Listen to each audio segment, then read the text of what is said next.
بسم الله الرحمن الرحيم الحمد لله والصلاة والسلام على رسول الله وعلى آله وصحبه وله أما بعد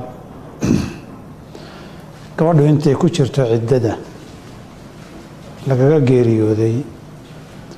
oo ama intay 4 bilood iyo 10 beri dhaafayso ama intay hadday uur leedahay ilma dhalayso labada midkood bay ku cidda tirsataa muddada ciddada intay ku jirto waxaa ka mamnuuc ah waxyaabaha ziinada iyo quruxda iyo waxyaabaha cadarka iyo udgoonka wixii aan cadar iyo udgoon ahayn ziina iyo qurux muuqatana aan ahayn asalku waa u bannaan yahay sidaa darteed gabadhu saliidda ama waxyaabaha kale saabuun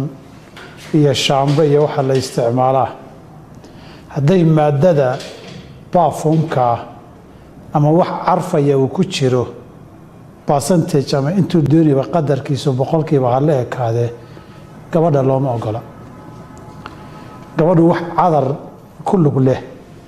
ama caraf ku lug leh looma ogola saas darteed